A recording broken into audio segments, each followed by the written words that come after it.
Buenos días. Agradecer a los medios de comunicación, a todos los que nos ven, nos escuchan a través de las redes sociales, de la televisión, de la radio. Vamos a dar inicio a esta conferencia, nuevamente en representación del presidente Andrés Manuel López Obrador, que como ustedes saben, tuvo una gira a partir del viernes hasta el día de ayer por Colombia, por Chile. Daremos cuenta. También el día de hoy vamos a retomar, como cada 15 días, el informe sobre salud. Tendremos este apartado del pulso de la salud. Nos acompaña el día de hoy el secretario de Salud, el doctor Jorge Alcocer. También nos acompaña el maestro Zoé Robledo, director general del IMSS, para que nos puedan dar cuenta de los avances en materia de salud y también en la consolidación de IMSS Bienestar. Les platicamos sobre la gira del día de ayer. Ayer comentábamos que el presidente estaría concluyendo su gira por Chile. El presidente Andrés Manuel López Obrador participó en las actividades por el 50 aniversario del golpe de Estado en Chile, en Palacio de la Moneda, por invitación del presidente Gabriel Boric. En el acto asistieron diferentes familiares de desaparecidos, de las víctimas de la dictadura de Pinochet, además de invitados internacionales.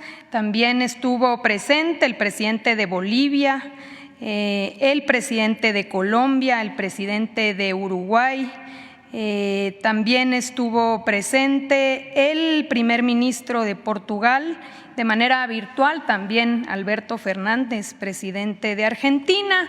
Y por nuestra parte aquí vemos algunas imágenes. El presidente estuvo acompañado de la doctora Beatriz Gutiérrez Müller. También estuvo por allá la secretaria de Relaciones Exteriores, Alicia Bárcenas, el secretario de la Defensa Nacional, el general Luis Crescencio Sandoval, estuvo el secretario de Marina, el almirante Rafael Ojeda, y también de la Embajada de México en Chile, Laura Moreno.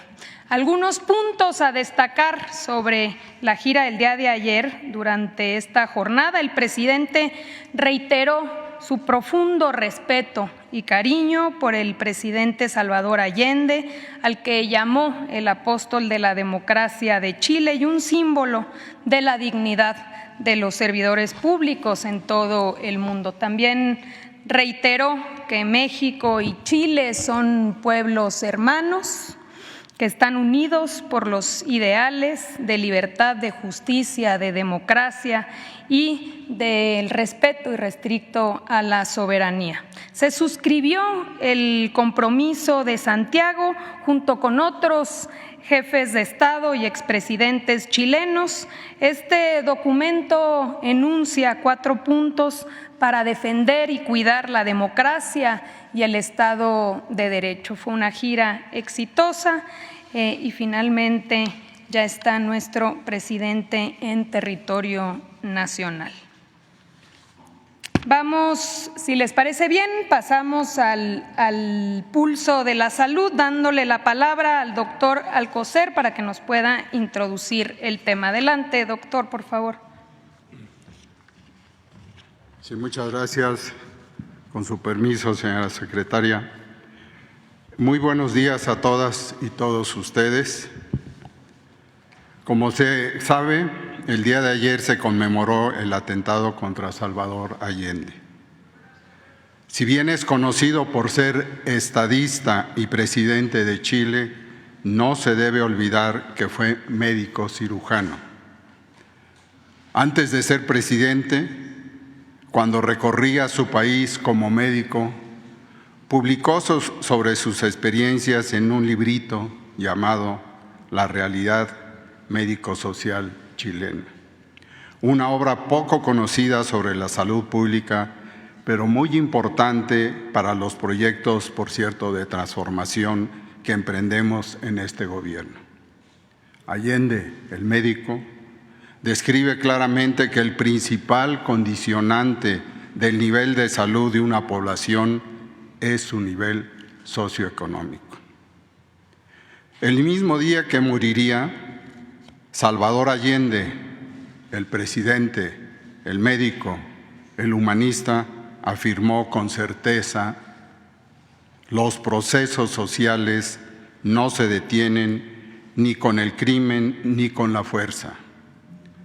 La historia es nuestra y la hacen los pueblos.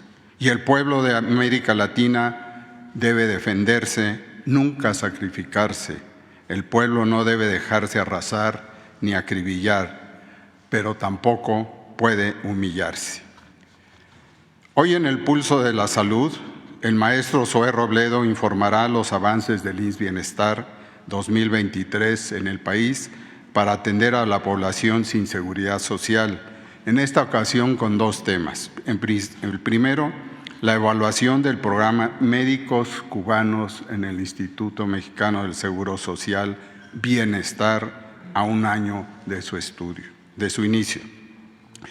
Además, la transmisión de un video como testimonio, un año de médicos cubanos en México. Y el segundo tema, el avance del proceso de basificación de trabajadores eventuales al IMSS Bienestar en 7 estados.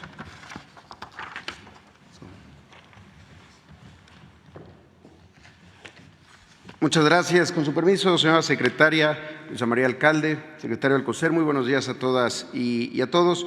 Como todos los martes del Pulso de la Salud, informamos sobre los avances en la construcción de esta nueva institución, el IMSS Bienestar, la institución del Estado mexicano para la atención médica de las personas que no tienen seguridad social, dedicada a dar atención médica, medicamentos, consultas, cirugías y estudios de manera gratuita. Y hoy tenemos un reporte muy especial, porque justamente el día de ayer, 11 de septiembre, escuchábamos el discurso de Isabel Allende cuando hablaba de esta triada de los gobiernos emanados de revoluciones en el siglo XX, del gobierno de Cárdenas, el gobierno de la Revolución Cubana y el gobierno de Allende. Y justo ayer, si nos pueden pasar la primera, tuvimos una reunión con la viceministra primera del Gobierno de Cuba, del Ministerio de Salud Pública, Tania Margarita Cruz, y con la doctora Yamila de Armas, que es la presidenta de Servicios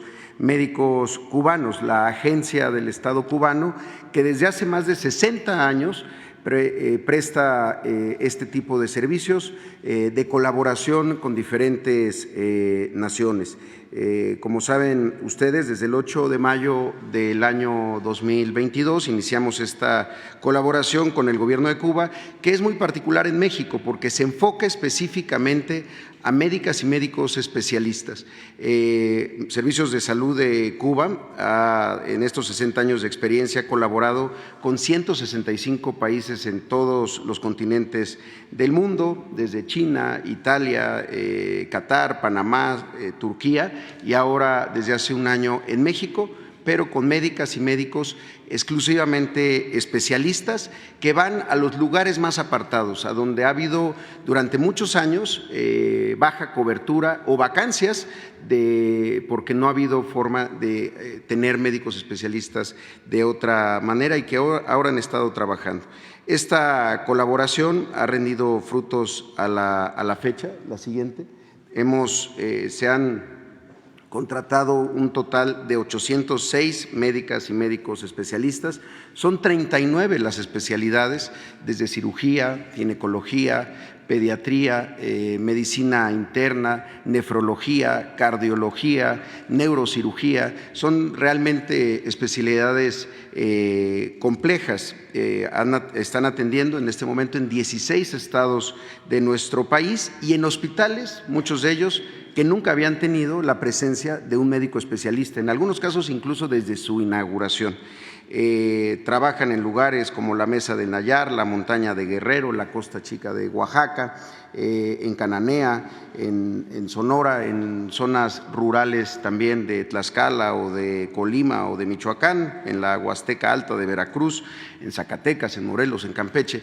Y tenemos esta distribución de estos 800 médicas y médicos cubanos, los 51 que están en Baja California, 51 en Campeche, 12 en Chiapas, 86 en el estado de Colima, 52 en el estado de Guerrero, 71 médicos y médicas especialistas que están trabajando en hospitales de Michoacán, 39 en hospitales de Hidalgo, 109 en hospitales de Nayarit, 68 que están ya en hospitales comunitarios y básicos en el estado de Oaxaca, 31 en Quintana Roo, 60 en Sonora, 15 en Tamaulipas, 105 médicas y médicos en Tlaxcala, 25 en Veracruz, 13 en Yucatán, 28 en Zacatecas.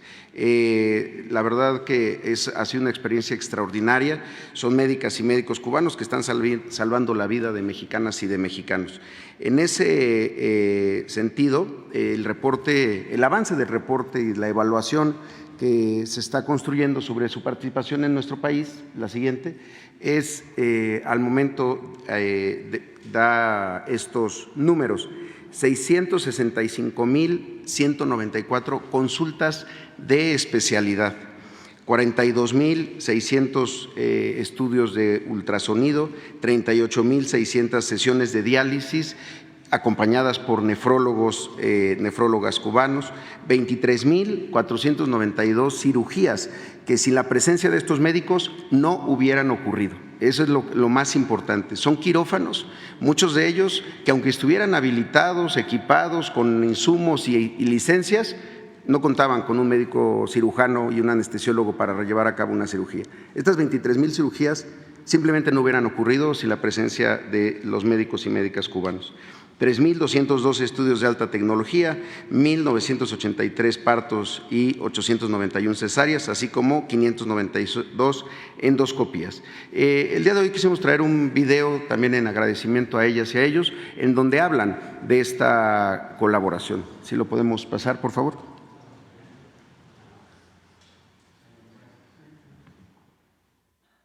Es la primera vez que Cuba y México hacen una misión conjunta, una colaboración médica como tal. INS Bienestar tiene la misión de llevar salud a toda la población mexicana, en este caso en el estado de Colima. Y como médicos nos hemos formado con el principio de ayudar, sobre todo a personas más necesitadas, con la convicción de solamente dar salud y que la misma sea con la gratitud y sin costo alguno. Y es eso precisamente la esencia del médico cubano: brindar salud con humanidad, con dedicación, con responsabilidad, con sentido del deber. Y eso motiva a contribuir a formar parte de cualquier programa de este tipo, de esta corte, que se realice en México y en cualquier otro lugar del mundo. Y es precisamente la razón de por qué estamos aquí, precisamente para ayudar en unión a los médicos mexicanos. Pero en ningún momento a desplazar ni a quitar a nadie de su posición. Es decir, lo que queremos es modestamente unirnos al sistema de salud mexicano y unirnos a nuestros colegas en un fin común, que es la salud. Por lo tanto, pondremos todo nuestro empeño, nuestro conocimiento, nuestras habilidades y nuestro corazón en lograr que sea un programa exitoso, resultados beneficiosos, y estaremos aquí en la tierra mexicana hasta que el pueblo de México nos necesite. Todos venimos con la misma convicción de tratar de hacer nuestro trabajo lo mejor posible, y creo que cada uno va a dar lo mejor de sí, con entrega, con dedicación, para que el trabajo quede bien y el pueblo mexicano esté satisfecho con nuestra atención. Yo considero que es un privilegio formar parte de este proyecto de la Cuarta Transformación. InBienestar surge y InBienestar se fortalece. InBienestar va a triunfar. Confiamos que todo va a ser lindo para bien. Pero que sí estén convencidos que no les fallaremos, que la tarea a la cual estamos asignados la cumpliremos cabalmente y seremos cordiales y recíprocos como mismo lo han hecho con nosotros.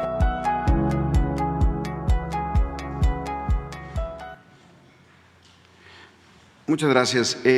Vamos a continuar también la colaboración con el gobierno de Cuba. Por eso esa misión que está ahora en nuestro país tiene la intención de que podamos establecer la ampliación de este convenio durante un año más, y no solo su ampliación, sino también revisar otros alcances que puede tener. Quiero decir que ha sido una extraordinaria la vinculación que ha tenido con el personal de ahora de IMSS Bienestar en nuestro país.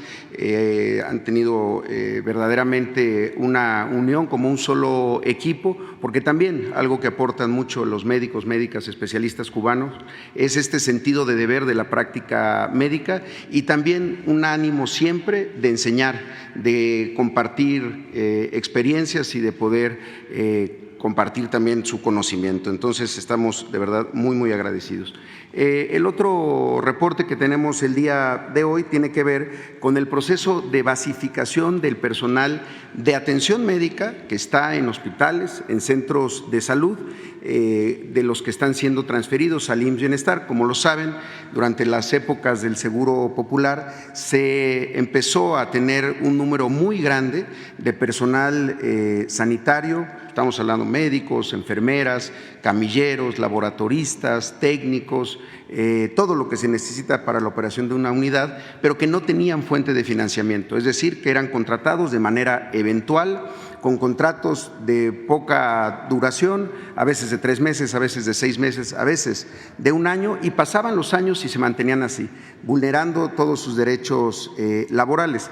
El proceso de basificación que está ocurriendo en IMSS Bienestar arranca con los 6 primeros estados, pero ya es una basificación al OPD, al IMSS Bienestar, ya no más a los gobiernos de los estados.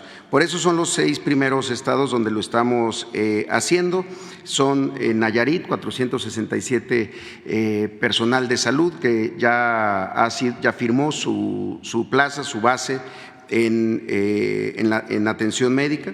En Tlaxcala 294, en Colima 180, en Sinaloa 910 trabajadoras y trabajadores, en Sonora son 1,022, en Baja California Sur 257 y aquí en la Ciudad de México, que es muy importante, 5,484.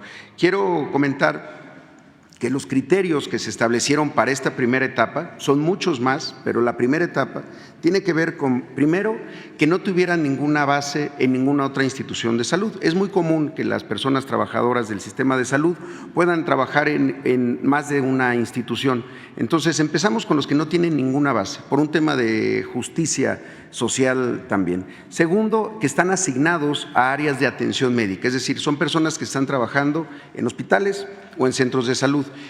La parte de salud pública corresponde a los estados y también están haciendo un esfuerzo en ese sentido. En tercer lugar, en categorías médicos, enfermería y paramédicos en este momento. Vamos a seguir avanzando, pero creímos que era importante arrancar con este primer grupo. Vendrán otros estados en segundas, terceras y cuartas etapas que queremos desahogar este mismo año y además decirlo, son estados que están en el proceso de federalización. Como ustedes saben, hay estados que han decidido permanecer al margen de este proceso. Seguiremos con el siguiente grupo de estados, Guerrero, Campeche, Veracruz, Zacatecas y Chiapas. Posteriormente seguiremos con Tamaulipas, Quintana Roo, Puebla, Tabasco y Morelos. Y en una cuarta etapa, la basificación en Hidalgo, Oaxaca, Michoacán, San Luis Potosí y Baja California. Secretaria, es mi reporte del día de hoy. Muchas gracias y buenos días.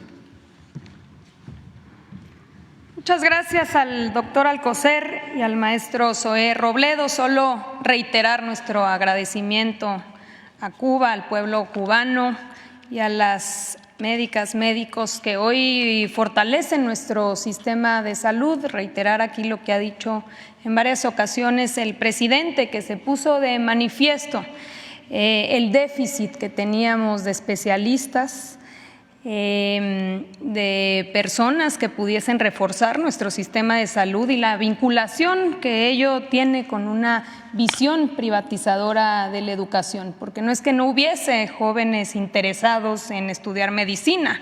Conocemos aquí, los que estamos presentes y los que nos escuchan, de muchos que quisieran entrar, pero con el pretexto de no pasar el examen de admisión, cuando en realidad la situación es que no había cupo, pues no se dio esa formación gratuita que permitiera contar con los médicos y las médicas especialistas necesarias para un sistema de salud robusto. Por eso hemos venido avanzando también en fortalecer precisamente espacios formativos, escuelas, universidades que nos permitan ir creciendo el número de especialistas necesarios para tener el mejor sistema de salud en México. Vamos pasando ahora a informar que el día de ayer el INEGI publicó una encuesta nacional de victimización y percepción sobre la seguridad pública. Sabemos que estos datos que son fundamentales y que nos muestran cómo vamos avanzando en la estrategia de seguridad a veces no se reportan, así que vamos a tomar un momento de esta conferencia antes de pasar a las preguntas y le vamos a pedir a Jesús Ramírez que pueda mostrarnos los resultados publicados el día de ayer. Adelante, por favor, Jesús. Sí, buenos días.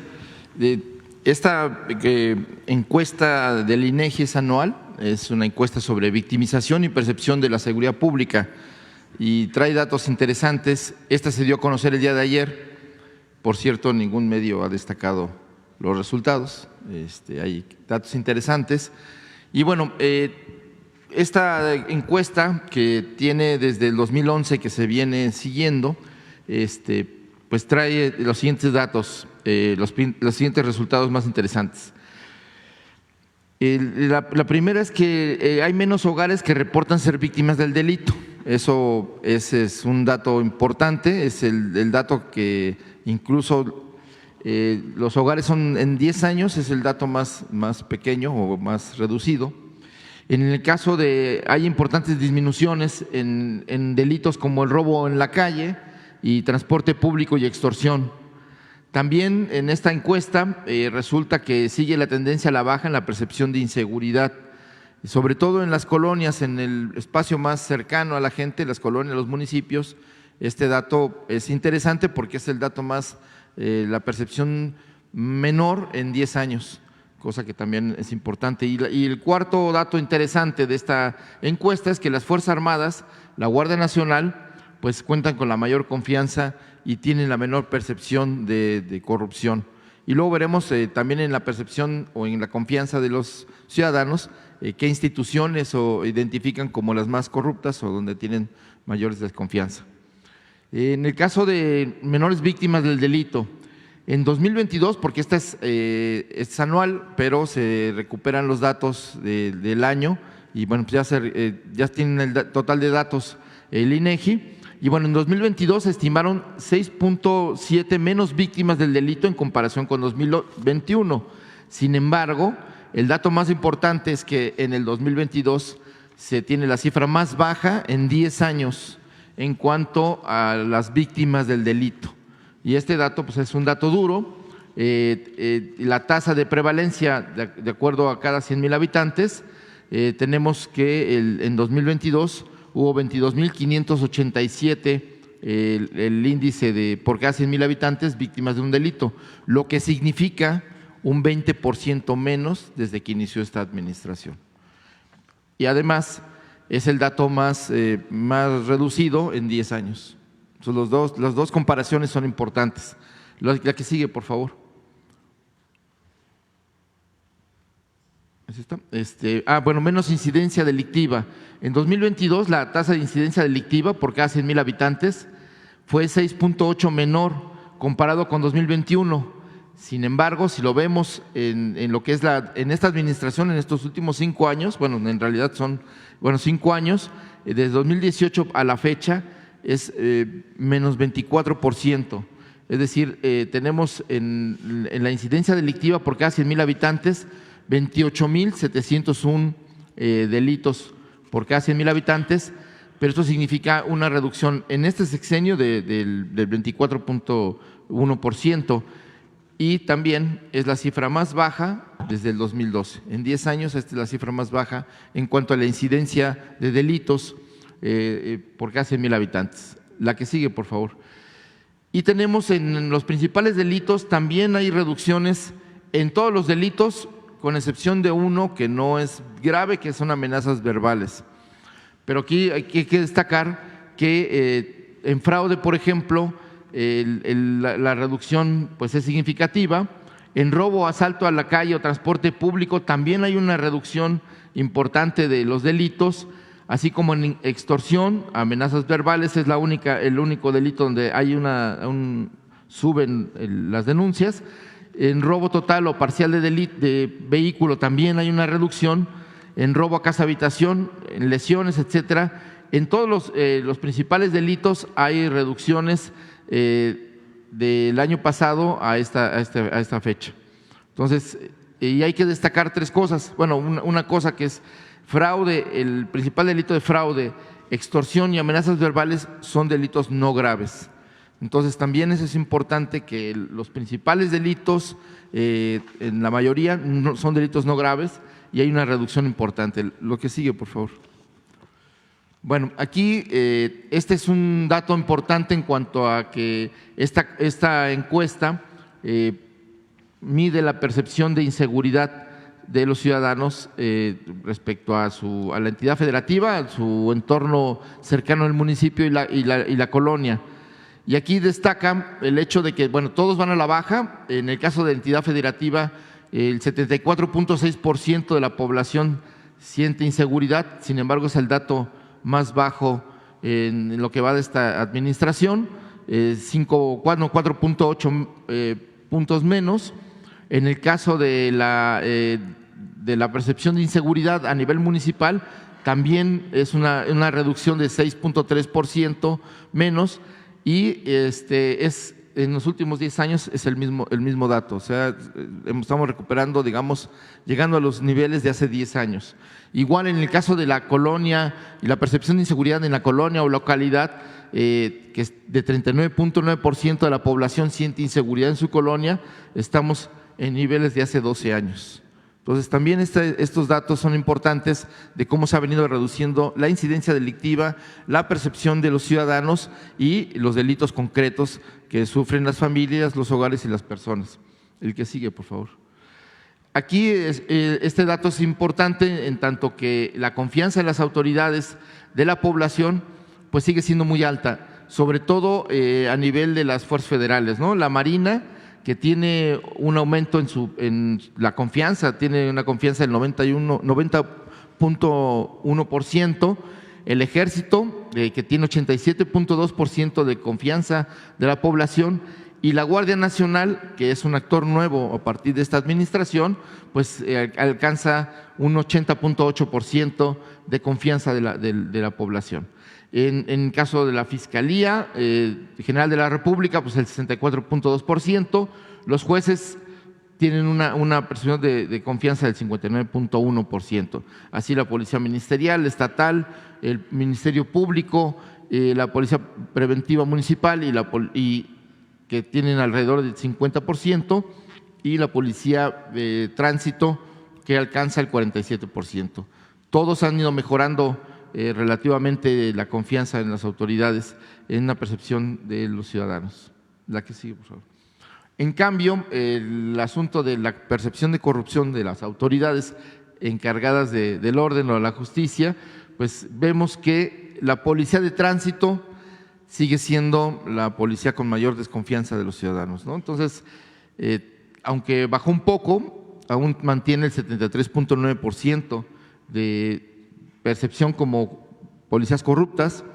Y aquí un dato pues que en medio de la polémica, la discusión sobre la reforma del Poder Judicial, la actuación de los jueces, en fin, pues resulta que los ciudadanos tienen una percepción alta, del 66%, ven a los jueces corruptos. Aquí no distinguen entre jueces federales o locales. pero bueno, pues la tarea de impartir justicia, los ciudadanos la ven a los jueces como pues el 66%, 2/3 partes piensan que son corruptos. La Policía Municipal también tiene 64.7% de percepción de corrupción y la Policía Estatal 62.8%. El Ministerio Público 62.8%, igual que la Policía Estatal, y la Policía Ministerial, Judicial o de Investigación 57.8%. Así la Fiscalía General de la República 56.8%. Y aquí es interesante cómo la percepción de corrupción de las fuerzas federales es baja. En el caso de la Guardia Nacional, 29.9%, menos de una tercera parte de la gente piensa que es corrupta. El Ejército, 1/4 parte piensa que tiene actos de corrupción, el 25.1%.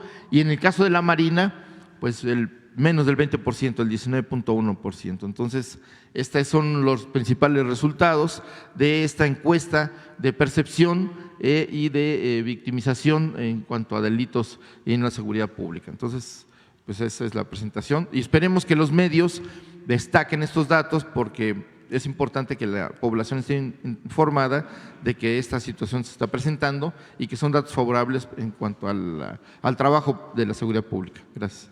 Muchísimas gracias, Jesús. En efecto, son datos sumamente relevantes, no datos que emite el gobierno, son datos del INEGI y que vienen a reiterar también lo que ya se había publicado en meses anteriores, que tienen que ver con que se ha venido reduciendo los diferentes delitos, incluido el delito de homicidio. Hablábamos el día de ayer respecto a estos datos publicados hace algunos meses por el INEGI, que hoy, pues acompañados de estos datos presentados por Jesús, de tener las cifras más bajas en la última década, de prevalencia delictiva en los hogares, de incidencia delictiva, la reducción de los principales delitos, la reducción en la percepción de inseguridad y el tema de la confianza en las diferentes instituciones, sobre todo en esta institución recientemente creada, que es la Guardia Nacional, pues nos dan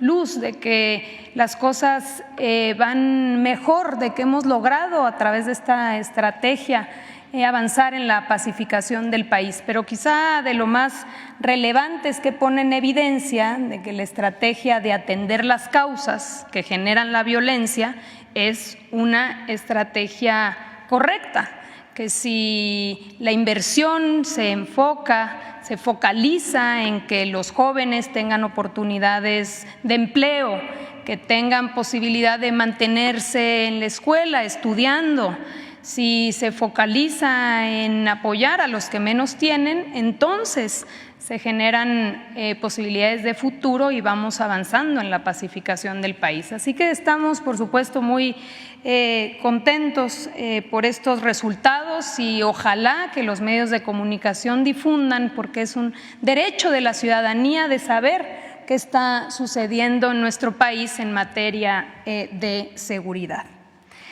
Pues pasemos, si les parece bien, algunas preguntas por parte de los medios de comunicación. Acá tenemos una compañera enfrente, luego acá y luego el compañero. Adelante, por favor. Buenos días, secretaria. Buenos días a todos. Yufel Carolina de CódigoLibre.mx. Tengo dos preguntas para usted, secretaria.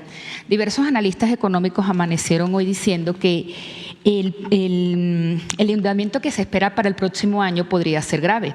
Esto no podría ser una bomba de tiempo para la candidata o candidato, bien sea de Morena o de la oposición, y qué se le espera para ellos, ¿no? Por este endeudamiento que dicen muchos analistas económicos. Segundo, hablando de seguridad, el ataque de drones por parte del crimen organizado está en aumento. Y esto de verdad podría ser muy peligroso y muy alerta.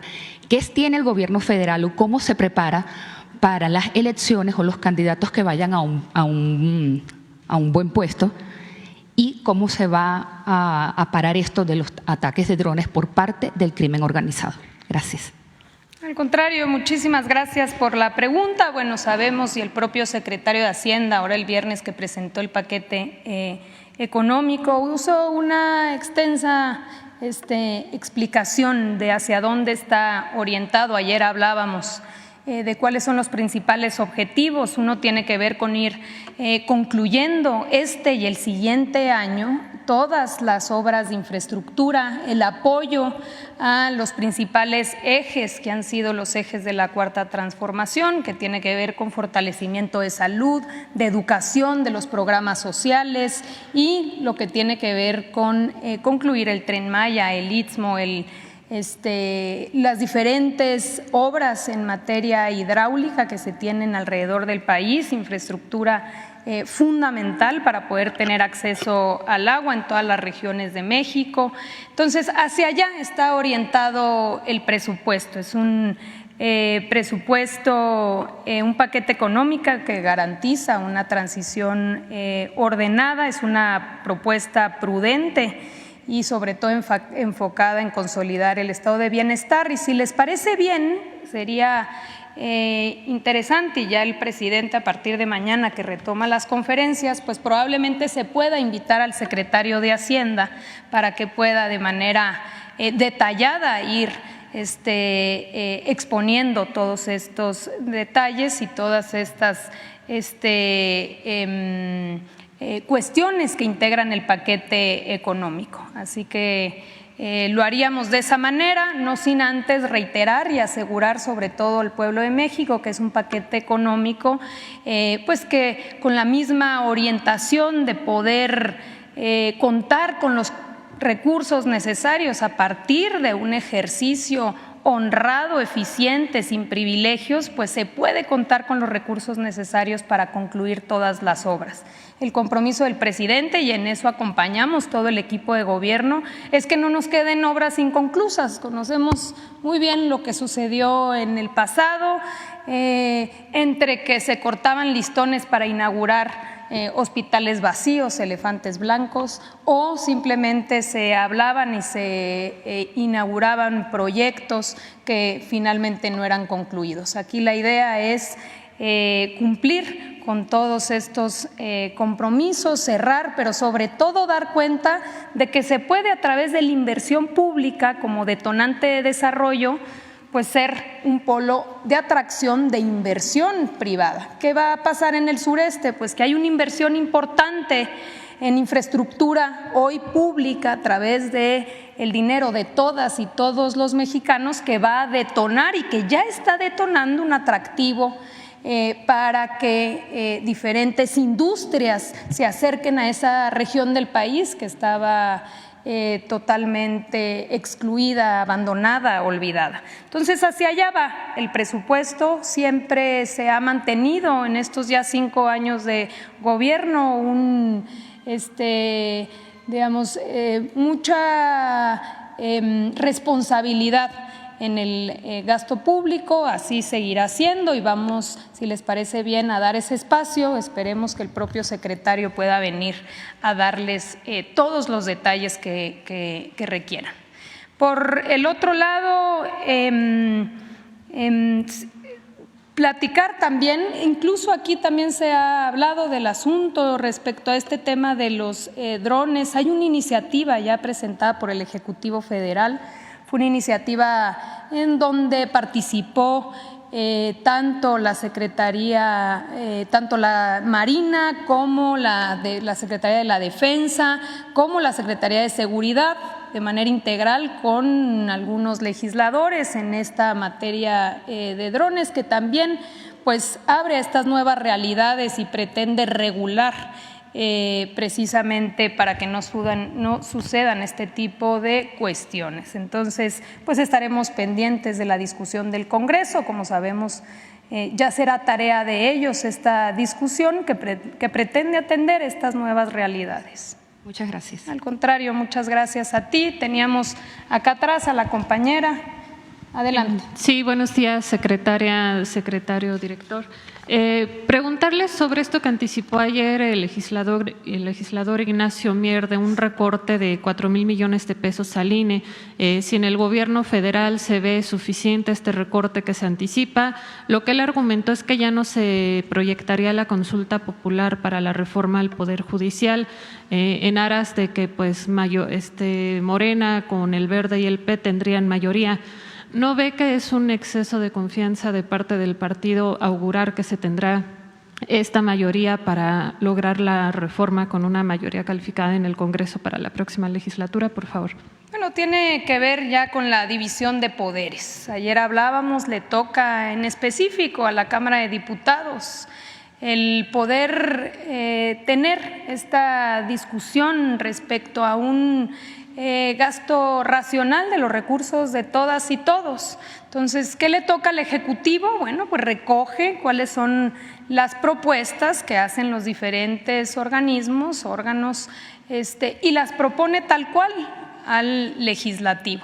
Se compone dentro del propio presupuesto lo que el INE, como todas las otras instituciones, propusieron para el gasto del próximo año, y le toca finalmente a la Cámara de Diputados ver si esas propuestas atienden a un principio de racionalidad. Finalmente son los recursos de todas y todos, y yo estoy segura, convencida de que los legisladores van a actuar con absoluta responsabilidad, sin poner en riesgo ninguna circunstancia, pero sí a sabiendas de que se necesita un gasto racional en una lógica de austeridad, en una lógica precisamente de orientar estos recursos a las prioridades de nuestro país. Entonces, en ese sentido, pues es una función exclusiva de la Cámara de Diputados que habremos de ver en las próximas semanas y que hay que respetar. Pero en esta lógica que ha mantenido el gobierno federal de que pues el INE gasta mucho, ¿se estima suficiente este recorte de 4,000 millones de pesos? Y también no sería importante que se mantuviera este dinero como presupuesto precautorio para fuera esta consulta sobre la reforma al Poder Judicial o cualquier otro tipo de consulta. Es que no nos toca a nosotros decir si es mucho o es poco. Entonces ya podremos tener opiniones, pero lo que ahora toca en todo caso es permitir que sea la Cámara de Diputados, que sean los legisladores los que puedan hacer ese análisis, un análisis objetivo, profesional, que pueda tomar en cuenta todas las aristas del asunto y que pueda tomar una determinación, ¿no? Entonces, lo válido en ese sentido es que sean ellos los que determinen si 4,000 millones más, menos, es lo que puede ajustarse, pero nuevamente reitero que convencidos, porque así han actuado, no han actuado de manera distinta, han actuado de manera muy responsable y seguramente así lo seguirán haciendo.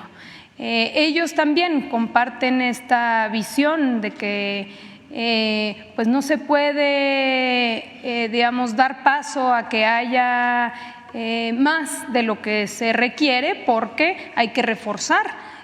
También pues las becas, hay que reforzar ahora, por ejemplo, con el incremento del apoyo a adultos mayores. Entonces ellos mismos irán tomando esa determinación, pero no vemos ninguna preocupación en ese sentido.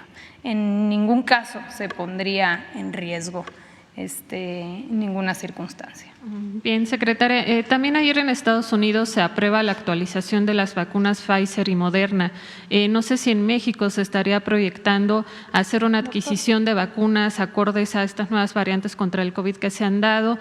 ¿Cuándo se proyectaría esa adquisición y si hay solicitud de estas marcas ya para pues, la aprobación en México? Por suerte tenemos aquí al doctor Alcocer, así que le pasamos la palabra. Sí, muchas gracias. Sí, se tiene en tiempo y forma ya ubicada cómo va a ser la vacunación contra COVID-19 en esta temporada invernal de 2023 a 24. Y desde luego, como se ha comunicado, pues esto requiere de ir planeando y empezando con a quiénes se va a vacunar. Y de acuerdo a lo que ya explicó hace unas semanas el doctor Hugo López-Gatell, que lo ha hecho también el doctor Ruy López Ridaura, el objetivo de la población es en que el grupo poblacional, son 4, son el de 60 y más años, las embarazadas con una población menor de 1 año y desde luego con comorbilidades, esto que está de 59 años para abajo. También históricamente se han incorporado, a sugerencia, pienso que también de ustedes, el personal de salud histórico de influenza. Esto se combina y precisamente la vacunación en su arranque va a ser a la par de la vacunación para la influenza. El estimado de la población en total son 25 millones, 24.498.000, eso es importante, y en un 80% de esto pues quedaría alrededor de 20, no de 24, 25. ¿Qué contamos en este momento? Contamos con la disponibilidad de 5.386.200 dosis de vacuna Abdala que están almacenadas en Birmex. En octubre y noviembre van a llegar 4 millones de dosis, 4 millones de dosis de la vacuna Sputnik que tenían en reserva y que nos las van a dar no por el costo de la vacuna, sino por las vacunas como tal. Y también será necesaria la adquisición de 10.212.693 dosis más, y con lo cual podemos completar están aseguradas la llegada de ambas, tanto de la de Sputnik como las restantes de Abdala. La ruta crítica de entrega será para la segunda quincena de octubre de las dosis ya señaladas. COFEPRIS está autorizado ya para el uso de emergencia en población de 5 años en adelante, y el traslado de la vacuna se hará también a través de su traslado a través de Birmex. Esto es lo que les puedo señalar, y la pregunta que no estoy haciendo a un lado es precisamente si van a participar otras firmas, otro tipo de vacunas. Sí, es posible, no hemos mantenido, en positivo hemos mantenido la relación con las principales vacunas que probaron su eficacia, pues ustedes conocen la basada en RNA, y desde luego que Pfizer, esto es importante que se tenga, y están dispuestos así como van a hacer ellos propuestas para poderlas comprar en forma privada, que no es el caso de México, se va a hacer para poderla tener, que por cierto varias de estas vacunas y de las ya señaladas cubren, por si van a preguntar, las variantes últimas, que son variantes que identifican cambios mínimos en lo que es este virus. No hay que olvidar que está en transformación completa, por lo cual la atención médica debe ser también de prevención en el ecosistema, porque si seguimos teniendo caso omiso del ecosistema, pues no vamos a tener la identificación de las variantes que se van generando en forma normal, vamos a ponerle normal, dentro del virus. Eso es lo que les puedo señalar. Sí.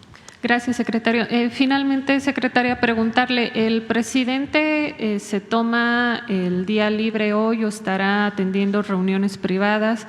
¿Nos puede detallar un poco de la agenda que tendrá el mandatario? Se reincorpora a las actividades. Ayer ya llegaron muy noche, pero a partir de hoy, ya que llegaron todos, el presidente y el equipo de trabajo, se reincorporarán a las actividades. ¿Para este esquema? Es que no lo mencionó el doctor. ¿La vacuna Patria, doctor? Sí está, desde luego que sí está considerada por 2 razones. Uno, que es muy buena en cuanto a sus estudios clínicos en la fase 3 que ya pasó, y la situación es de que corresponde a la directora de CONACYT anunciar en el momento, están en producción, cuántas dosis, y posiblemente a partir de octubre, noviembre. Pero es una realidad de que sí vamos a contar ya con esta vacuna mexicana, y lo que no puedo es asegurar lo que me pregunta porque corresponde a la doctora. Está en proceso y tenemos buenas noticias, pero quisiera que ella las diera. Gracias. Adelante. Secretaria de Gobernación, servidor Carlos Pozos, reportero de la Molécula Oficial. Muy buenos días a quienes nos ven y a los que escuchan, y al secretario de Salud y a Zoe Robledo. Muy buenos días. Un dato, inicio, señora secretaria. El colega periodista Abel Reynoso, el pasado 9 de agosto, en esta conferencia de prensa, el señor presidente giró instrucción para comenzar y coordinar los trabajos para llevar a cabo el primer Congreso Internacional de Periodistas Independientes. Abel Reynoso tuvo que regresar a Estados Unidos por cuestiones médicas y dejó al frente para la continuación y preparación pues, de este Congreso a Marta Alicia Martínez, a Wilmer Domínguez Remar y a Víctor Manuel Cruz. Le piden de manera atenta un espacio en su agenda para darle seguimiento y poder aterrizar este proyecto que giró instrucciones el señor presidente. ¿Será posible? Claro que sí, con mucho gusto, si nos dejan los datos y está viendo ese asunto aquí Jesús Ramírez, así que si nos proporciona los datos, con mucho gusto él le da seguimiento. Muchas gracias, señora secretaria. Inicio con mi primera pregunta. El calendario cívico de México marca que mañana 13 de septiembre, como la gesta heroica del castillo de Chapultepec, tuvimos la pérdida de la mitad del territorio nacional y la repetida traición del general Antonio López de Santa Anna y la invasión del ejército estadounidense con la batalla de Chapultepec. 13 de septiembre de 1847, han pasado o van a cumplirse 176 años. Y la hazaña de Juan Escutia y de 6 jóvenes alumnos del Colegio Militar, conocidos como los Niños Héroes. A ellos se les conmemora el día de mañana, 13 de septiembre, quienes dieron su vida por la patria. Por ello, secretaria, le pido una reflexión autocrítica. Encendemos la televisión y lo primero que vemos son notas de violencia, del narco y ahorita las encuestas que nos acaba de dar a conocer el vocero de victimización muestran cifras a la baja. La pregunta es, secretaria, ¿cómo se encuentra el tejido social del país? ¿Está roto? Pues yo creo que ha habido evidentes avances en ese sentido. Claro que después de más de 30 años de una política que impulsó el individualismo y que fue profundizando ese deterioro, pues caló. Pero como lo ha dicho el presidente, tenemos una reserva de valores morales, espirituales, pero sobre todo el núcleo que ha sido la familia, que ha permitido que salgamos adelante. Entonces llevamos pues ya 5 años en una clara tendencia hacia adelante, a la reconstrucción de ese tejido social. Todavía por supuesto que falta ir hacia adelante, pero vamos avanzando muy bien y en efecto se da cuenta muchas veces en los medios de comunicación y se pone de manifiesto situaciones de violencia y poco se habla de lo que se ha venido avanzando, pero hemos recuperado mucho, sobre todo en materia de derechos. El hecho de que los propios programas hoy sean derechos, el hecho de que cada vez hay una conciencia más crítica, hay una revolución de las conciencias, nos está sacando adelante y tenemos pues esa ventaja que ya quisieran otros pueblos del mundo de tener esa reserva de valores que hoy nos permite salir adelante. Entonces, pues por eso debemos sentirnos muy orgullosos, pero sobre todo tener claro que si la estrategia funciona, pues tenemos que seguir reiterando esta estrategia de atender las causas justamente para ir recomponiendo aquellos tejidos sociales que se fueron debilitando.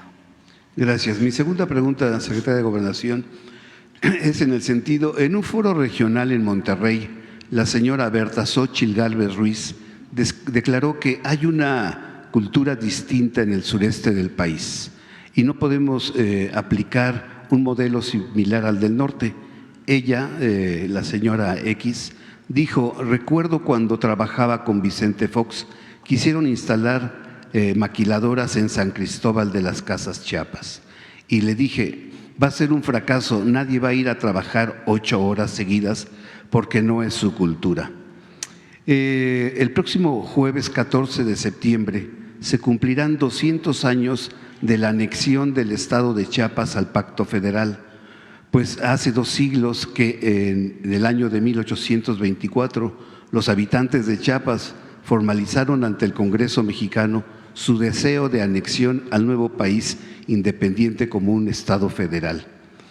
En el hermoso estado de Chiapas, pues igual que en toda la República, se festejan las fiestas patrias, pero el 14 de septiembre para ellos pues es un día porque es el Día de la Unión a México. Perdón.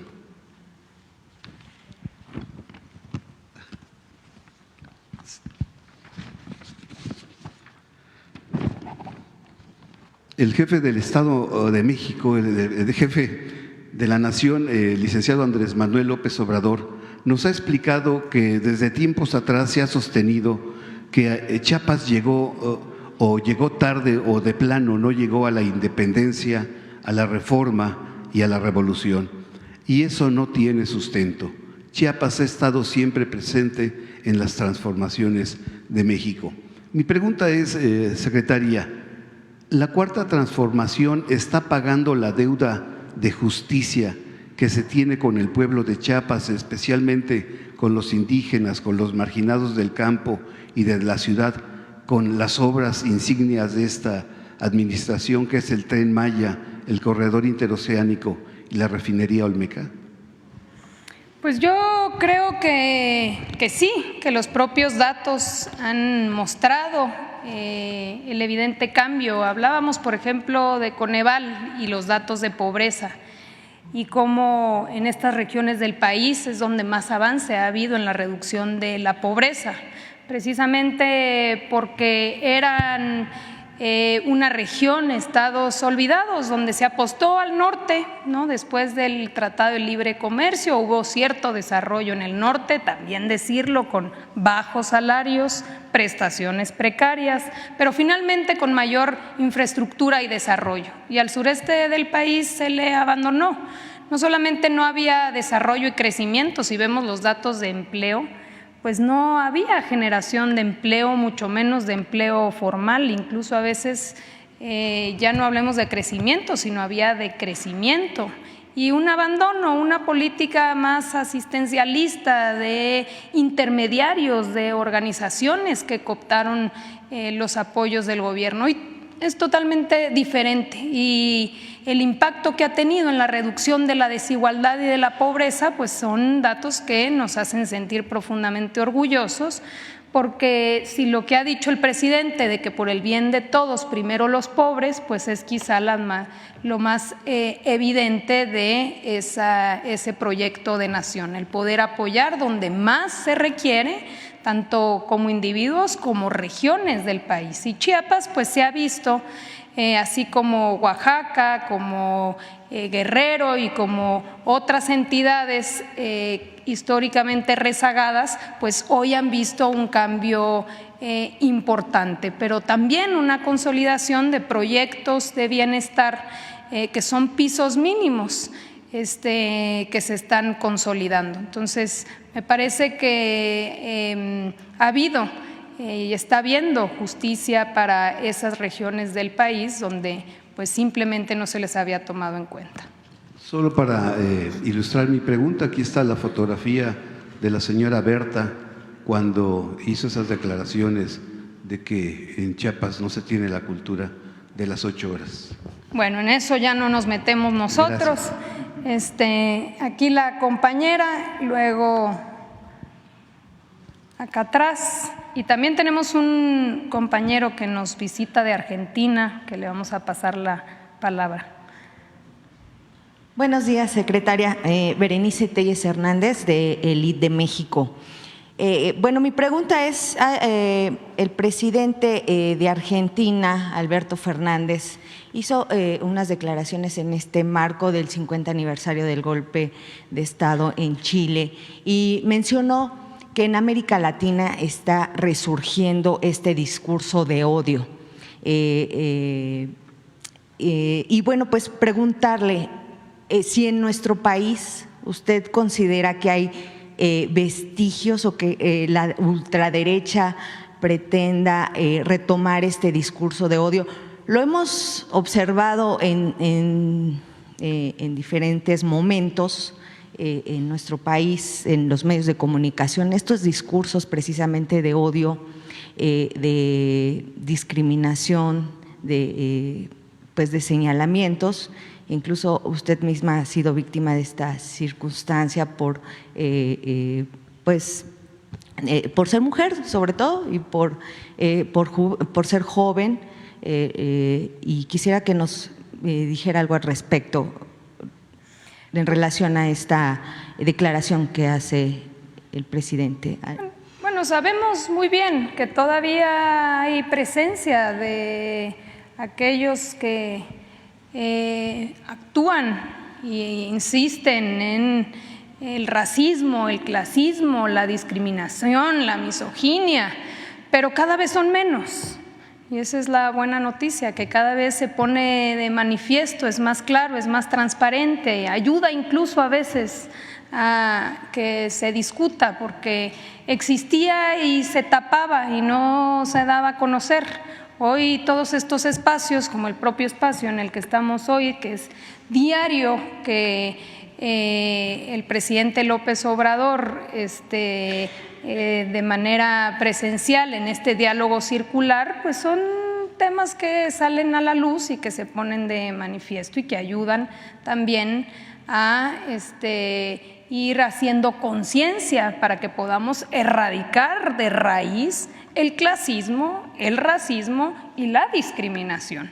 Entonces, ¿hay presencia en México? Pues claro, lo hemos visto, se identifica en nuestro país de manera cotidiana, pero cada vez son más los que hacen conciencia, los que somos conscientes de la existencia de este flagelo y que vamos avanzando hacia la igualdad, hacia el respeto, hacia la libertad y los derechos. Sí, secretaria, además, bueno, plantearle otro tema. Este tema ya lo habíamos planteado con anterioridad, solo que bueno, pues se dio esta transición de la Secretaría de Gobernación y pues se quedó por ahí un poquito en el olvido. Se trata del proyecto de Chicoacén 2.